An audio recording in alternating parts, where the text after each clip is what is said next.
Hello students, welcome back once again. I hope parts of speech पूरा clear हो गया।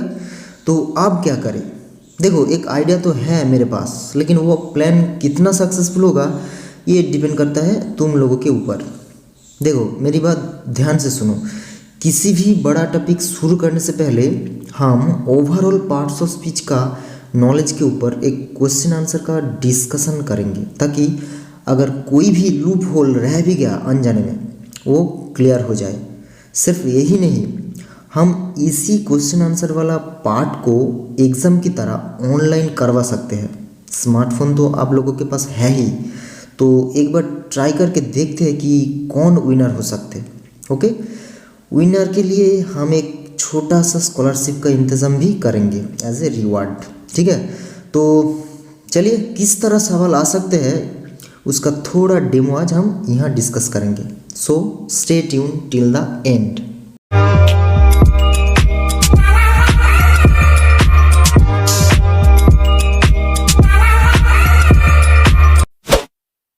तो पहला कुछ सवाल भार्ब की तरफ से, detect the transitive and intransitive verbs. मतलब यहाँ दिया हुआ सेंटेंस में से ट्रांजिटिव एंड इंट्रांजिटिव भार्ब वाला सेंटेंस को चूज करना पड़ेगा, फाइंड आउट करना पड़ेगा। ठीक है, अब जानते हैं ट्रांजिटिव वर्ब हम उसको ही बोलते हैं जिसके पास ऑब्जेक्ट होता है, एंड इंट्रांजिटिव वर्ब जिसके पास ऑब्जेक्ट नहीं है। तो चलिए एक बार देख लेते हैं, रिवाइज भी हो जाएगा। ऑलरेडी हम अच्छी तरीके से सीख चुका है। तो पहला सवाल, Tanmay has gone mad. Tanmay has gone what? Mad. लेकिन वो खुद मैड हुआ, किसी और को मैड नहीं किया। मतलब वर्ब को व्हाट या हुम हु वाला सवाल करके अगर कोई जवाब मिल जाता है तो समझ लेना वो ट्रांजिटिव है, अगर नहीं मिला तो इंट्रांजिटिव। ये अपने आप खुद ही एक कॉम्प्लीट सेंटेंस है विदाउट ऑब्जेक्ट, ऑब्जेक्ट की बगैर ही कॉम्प्लीट है। तन्मय खुद ही मैड हो गया, तो ये इंट्रांजिटिव है। Next, she has no love for me. ये तो ऑब्वियसली इंट्रांजिटिव है, क्योंकि जहाँ जहाँ आपको कोई भी ऑक्सिलरी वर्ब दिखाई देगा ये समझ लेना कि वो इंट्रांजिटिव ही होगा। Next, I didn't support his cause. I didn't support what से पता चल जाएगा हिज कॉज, उसका कॉज को, रीज़न को मैंने सपोर्ट नहीं किया, तो ये ऑब्वियसली ट्रांजिटिव है, यहाँ ऑब्जेक्ट मौजूद है। Next, don't play in the sun. Don't play what, कुछ जवाब नहीं तो intransitive. He plays cricket in the afternoon. He plays what? Cricket, जवाब मिल गया तो transitive.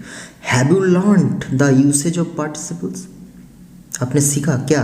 What? Have you learned what? The usage of participle, ये तो आंसर है, तो इसके पास ट्रांजिटिव है, मतलब वर्ब है, ऑब्जेक्ट है, ये ट्रांजिटिव है। Next, fishes swim in the river. Fish खुद ही स्विम कर रहा है, किसी और को नहीं करवा रहा है। ओके, तो ये intransitive. He flies a kite. He flies what? Kite, इसके पास आंसर है, ऑब्जेक्ट है, तो ट्रांजिटिव। आखिरी वाला, rice grows in West Bengal. West Bengal में ग्रो करते राइस, खुद किसी और को ग्रो नहीं करते। मतलब ये ऐसा सेंटेंस है कि अपने आप एक कॉम्प्लीट है ऑब्जेक्ट के बगैर। तो राइस क्योंकि खुद ही जब ग्रो कर रही है, इसका मतलब कोई ऑब्जेक्ट के ऊपर ग्रो वाला वर्ड नहीं इफेक्ट कर रहा है, तो ये हो गया इंट्रांजिटिव। ओके, नेक्स्ट, प्रीपोजिशन की तरफ से सवाल, fill in the blanks with suitable preposition. ठीक है, सुइटेबल प्रीपोजिशन से ब्लैंक्स को फिल करना पड़ेगा। सबसे पहला सवाल, the old man works dash morn dash night. ये तो क्लियरली दिखाई दे रहा है कि यहाँ फ्रॉम होगा एंड नेक्स्ट डैश में टू होगा। मतलब वो ओल्ड मैन काम करता है सुबह से शाम तक, है ना। फ्रॉम मॉर्न मतलब morning to night. Next, they are selling it dash 3 dash a rupee. मतलब कुछ बेच रहा है कितनी रुपये में, तो ये ऑब्वियसली होगा एट 3 इन ए रुपी, मतलब 3 टंका में, 3 रुपये में बेच रहा है। उसके बाद we will start dash Agra dash a week. मतलब हम लोग आगरा की तरफ निकलेंगे एक हफ्ते के अंदर अंदर, इस तरह कुछ सेंस बोल रहा है ना। तो we will start for Agra within a week, एक हफ्ता के अंदर आगरा के लिए हम लोग निकल जाएंगे। Next, he was wounded dash the culprit dash a dagger, वो वुंडेड हुआ था किसके द्वारा, इस तरह कुछ मैसेज दे रहा है। तो by the culprit with a dagger, ऐसा कल्प्रिट जिसके हाथ में डैगर होगा, ठीक है। And finally they are struggling dash freedom dash peace, वो लोग लड़ाई कर रहे हैं, स्ट्रगल कर रहे हैं फ्रीडम के लिए शांति से, इस तरह कुछ सेंस क्रिएट हो रहा है। तो they are struggling for freedom in peace, freedom के लिए लड़ रहा है शांति से, ओके। एंड फाइनली कॉन्जंक्शन से join each pair of sentences with the conjunction given in the bracket, मतलब ब्रैकेट में जो कॉन्जंक्शन दिया हुआ है उसको लेकर दो जो सेंटेंस दिखाई दे रहा है उसको ज्वाइन करना पड़ेगा, ठीक है। तो चलिए देख लेते हैं। सबसे पहला जो सवाल है, Ranjana is hard working, she is affectionate, यहाँ नॉट ओनली बट ऑल्सो से ज्वाइन करना पड़ेगा। तो क्या होगा, Ranjana is not only hard working but also affectionate, ठीक है।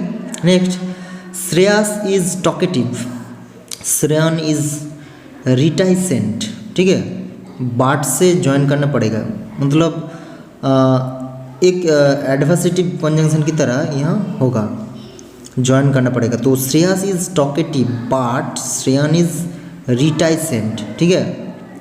Next, Dulal Babu is an author, he is a doctor, as well as से जोड़ना पड़ेगा। तो दुलाल बाबू का जो दोनों प्रोफेशन है वो बोलना पड़ेगा। तो Dulal Babu is an author as well as a doctor, ठीक है, ऑथर के साथ साथ वो डॉक्टर भी है।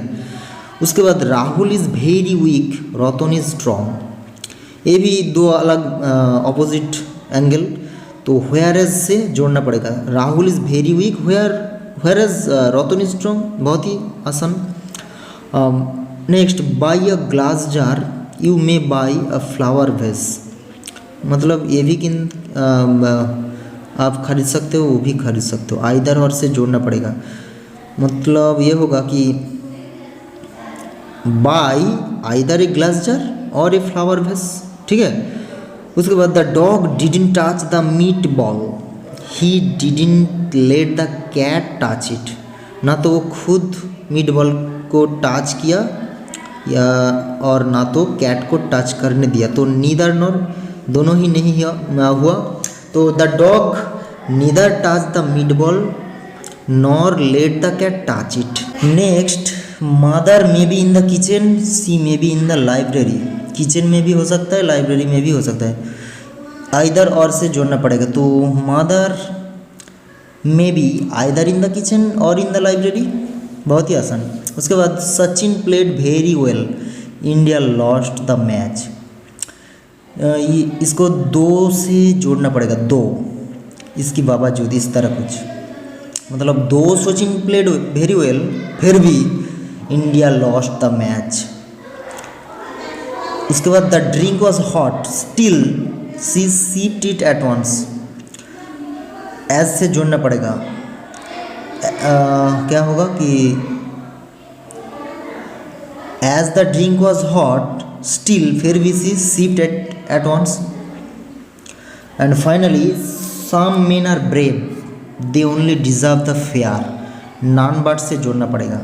मतलब क्या होगा, कुछ मेन ब्रेव होते हैं, सिर्फ वो लोग ही फेयर को डिजर्व करते हैं। तो non but the brave deserve the fair, ठीक है। बस यही कुछ सिलेक्टेड टॉपिक था एक्सरसाइज के लिए, बाद में अगर कुछ स्पेशल मिला तो डिस्कस करेंगे, ओके। आप लोगों को सिर्फ एक ही चीज़ याद रखने की ज़रूरत है कि वर्ड का मीनिंग टाइम एंड प्लेस के अनुसार चेंज होते रहते हैं, एंड उसी हिसाब से पार्ट्स ऑफ स्पीच का मेंबर बनते हैं, मतलब मेंबर की नामकरण होता है। एक ही वर्ड कहीं नाउन तो कहीं एडजेक्टिव, फिर कभी एडवर्ब हो जाता है मीनिंग के दौरान। For example, we have an old well, I hope you are well, I know he studied well. यहाँ तीनों सेंटेंस में जो वेल दिखाई दे रहा है वो अलग अलग आइडेंटिटी के साथ बैठा है, सभी मीनिंग की वजह से हुआ। तो आखिर में मुझे यही बोलना है कि पार्ट्स ऑफ स्पीच का सारे मेंबर अपना अपना रोल निभाते हैं, जो कि बहुत इंपॉर्टेंट है। तुम सिर्फ मीनिंग को पकड़ के चलना बस। तो आज के लिए बस इतना ही। Good bye.